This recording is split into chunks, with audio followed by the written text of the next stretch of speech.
3I Atlas Interstellar space से आया हमारा ऐसा मेहमान है जिसने हमें ढके छुपे अल्फाजों में बहुत सारे पैगामात दिए हैं।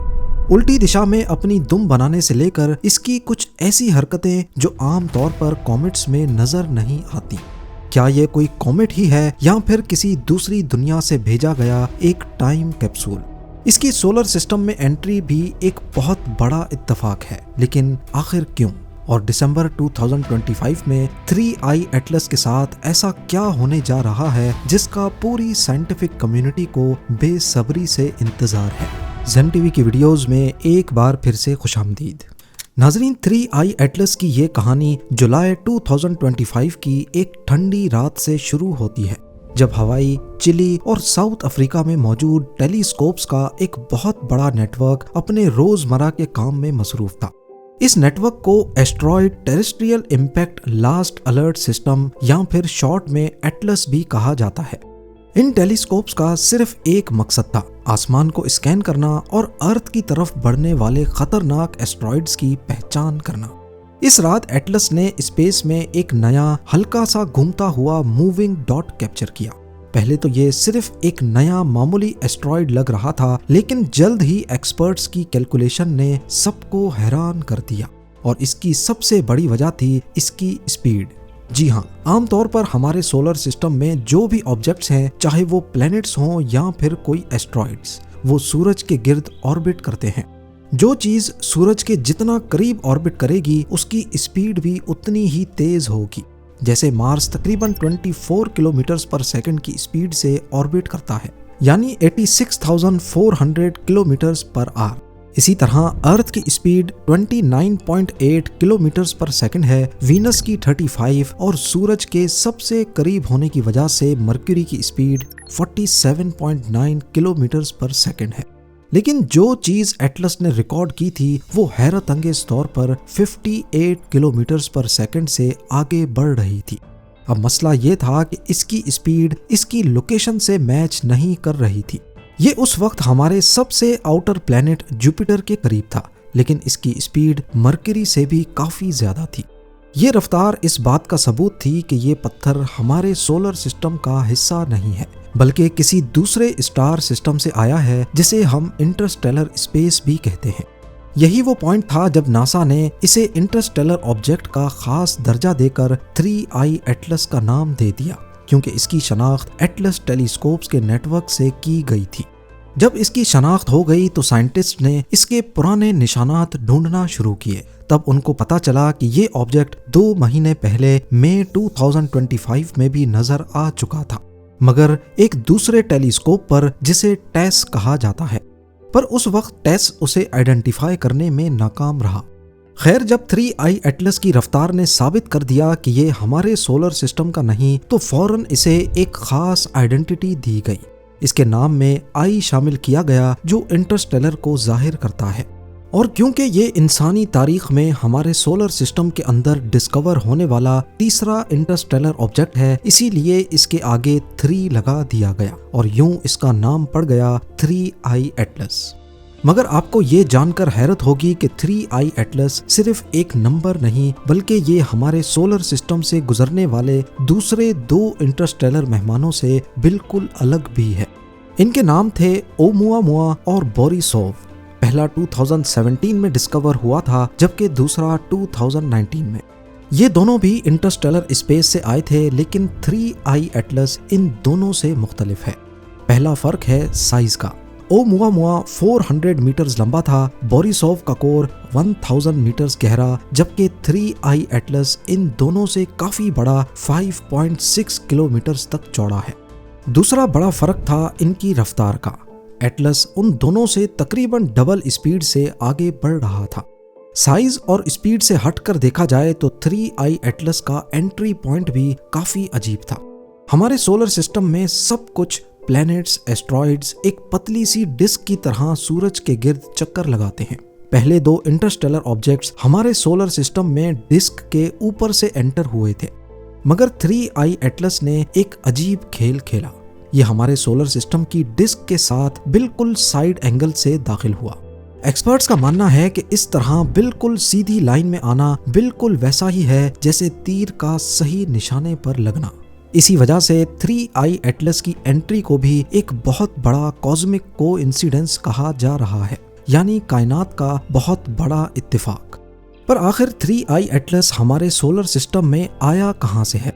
3I एटलस का असल ठिकाना तलाश करना एक तरह से वक्त में सफर करने जैसा था। जब साइंटिस्ट ने इसकी बेहद तेज रफ्तार और इसके सीधे रास्ते की जांच पड़ताल की तो वो इस नतीजे पर पहुंचे कि ये किसी ऐसे अनआइडेंटिफाइड स्टार सिस्टम से आया है जो इस वक्त हमारी मिल्की वे के कोर में मौजूद है। आपको यहाँ बताते चलें कि हमारे सोलर सिस्टम की तरह हमारी मिल्की वे गैलेक्सी भी एक पतली डिस्क शेप में है। यहाँ नए सितारे बनते हैं और ये बहुत भीड़ वाला इलाका है। लेकिन इस पतली डिस्क को अगर 3D में देखा जाए तो कोर के ऊपर और नीचे एक बहुत ही कम भीड़ वाला कदीम इलाका है जिसे थिक डिस्क कहते हैं। ये मिल्की वे का वो हिस्सा है जहाँ बहुत पुराने सितारे मौजूद हैं। साइंटिस्ट का ख्याल है कि 3I एटलस इसी थिक डिस्क से निकल कर आया है।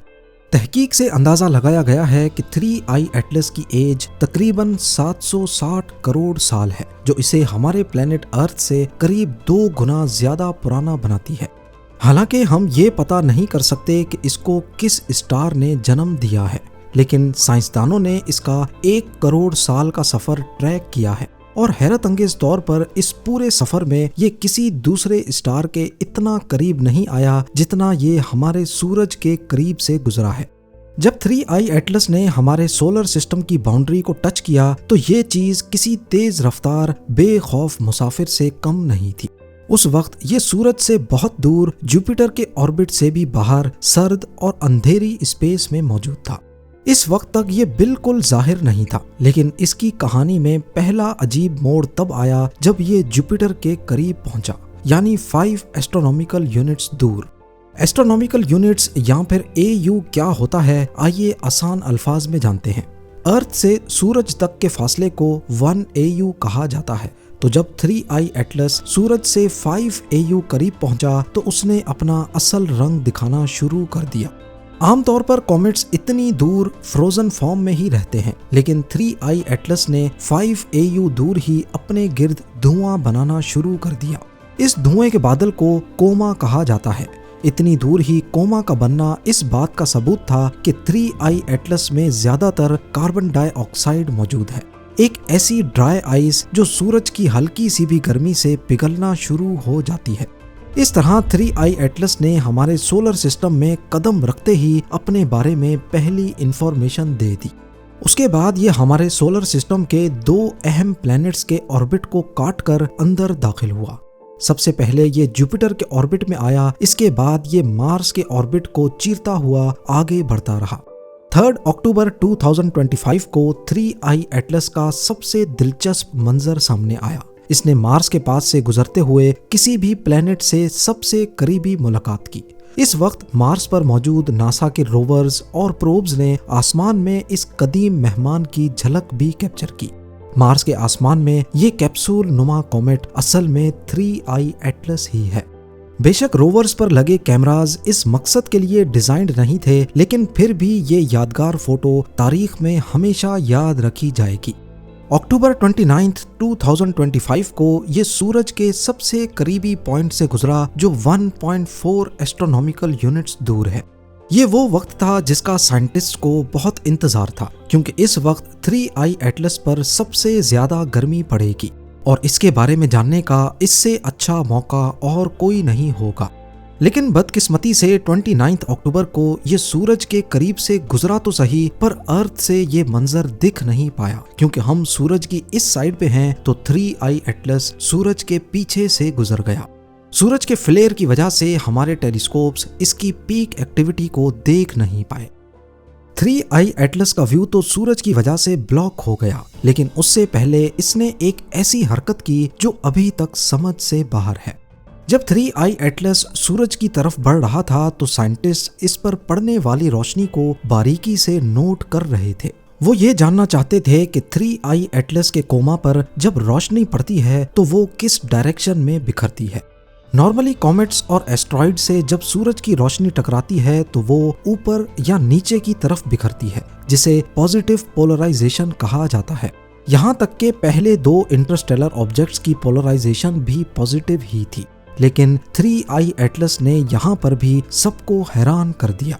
साइंटिस्ट ने देखा कि जब इसके कोमा पर सूरज की रोशनी पड़ रही थी तो वो ऊपर या नीचे जाने के बजाय वापस सूरज की तरफ जा रही थी, यानी इसकी पोलराइजेशन नेगेटिव थी। हैरत की बात यह थी कि 3I एटलस की पोलराइजेशन सिर्फ नेगेटिव ही नहीं बल्कि इतनी ज्यादा नेगेटिव थी कि ये किसी भी ऑब्जेक्ट में अब तक डिस्कवर की गई सबसे एक्सट्रीम नेगेटिव पोलराइजेशन थी। पर इसमें सिर्फ नेगेटिव पोलराइजेशन ही इसको सबसे अलग नहीं बनाती। जैसा कि आपने पहले जाना कि 3I एटलस ने जुपिटर जितनी दूरी पर ही अपने गिर्द गैस का बादल बना दिया था, यानी इसे बहुत दूर ही गर्मी लगना शुरू हो गई। एक तरफ इस कोमा से हमें ये मालूम पड़ा कि इस कॉमेट में ज्यादातर ड्राई आइस मौजूद है। वहीं साइंटिस्ट ने नोटिस किया कि इस गैस के बादल में निकल के पार्टिकल्स भी मौजूद हैं। ये एक आम बात होती है, लेकिन दूसरे कॉमेट्स और एस्ट्रॉइड्स में निकल के साथ साथ हमेशा आयरन पार्टिकल्स भी जरूर नजर आते हैं, क्योंकि ये डेड स्टार से बनते हैं और इन मरते हुए सितारों के कोर में निकल और आयरन हमेशा साथ ही होते हैं। पर 3I एटलस में पहले आयरन के निशानात मौजूद ही नहीं थे। आयरन की कमी वाकई एक मिस्ट्री थी और यहाँ पर भी 3I एटलस ने सबको हैरान किया। बाद में जब ये सूरज के और ज्यादा करीब आया तो अचानक इसके कोमा में आयरन भी दिखना शुरू हो गया। इस अजीब कॉमेट का ये बिहेवियर साबित करता है कि ये किसी अजनबी निजाम से आया है और इसका स्ट्रक्चर हमारे सोलर सिस्टम के रूल से काफी अलग है। अगर आपको लग रहा है कि 3I एटलस में सिर्फ यही अनोखी चीजें थीं तो ऐसा नहीं है। एक और मकाम पर भी इसने नासा के साइंटिस्ट को हैरान किया है। नॉर्मली जब कोई कॉमेट हमारे सोलर सिस्टम में एंटर होता है तो उसकी दुम पीछे की तरफ होती है, यानी सूरज से दूर। पर हैरानकुन तौर पर जब 3I एटलस हमारे सोलर सिस्टम में एंटर हुआ तो इसकी दुम सूरज की तरफ बन रही थी, यानी जिस डायरेक्शन में वो आगे बढ़ रहा था। इमेजिन करें आप तेज हवा में खड़े हैं और आपके बाल हवा की वजह से पीछे हो गए हैं, जो कि एक नॉर्मल बात है। पर अगर अचानक आपके बाल हवा के अगेंस्ट आगे की तरफ हो जाएं तो आपको कैसा लगेगा?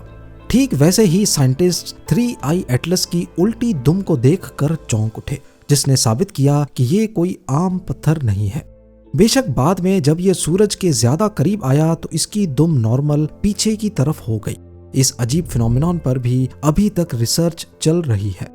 अब अपडेट ये है कि सूरज के पीछे से निकलने के बाद 3I एटलस तेजी से हमारे सोलर सिस्टम से बाहर निकल रहा है, मगर इसकी रुखसती से पहले 2 अहम इवेंट्स होने बाकी हैं, जिनको साइंटिस्ट देखने के लिए बेसब्री से इंतजार कर रहे हैं। एक्सपेक्टेड है कि दिसंबर में वो सूरज के पीछे से निकलकर अर्थ के करीबी पॉइंट से गुजरेगा। इस दौरान ये देखा जाएगा कि सूरज की गर्मी ने इसकी कंपोजिशन और शेप में क्या कुछ बदला है। क्या वो भी नॉर्मल होगा या यहाँ पर भी 3I एटलस कुछ अलग करके सबको हैरान करेगा? और दूसरा 16 मार्च 2026 को 3I एटलस दोबारा से जुपिटर के पास से गुजरेगा। ये आखिरी मौका होगा जब हम इसको इतने करीब से देखेंगे। इस पॉइंट पर जुपिटर के गिर्द घूमने वाला नासा का प्रोब जूनो कोशिश करेगा कि इसकी आखिरी तस्वीर कैप्चर की जाए, क्योंकि इसके बाद 3I एटलस हमेशा हमेशा के लिए हमारा सोलर सिस्टम छोड़कर चला जाएगा। उम्मीद है जेम टीवी की ये वीडियो भी आप लोग भरपूर लाइक और शेयर करेंगे। आप लोगों के प्यार भरे कमेंट्स का बेहद शुक्रिया। मिलते हैं अगली शानदार वीडियो में।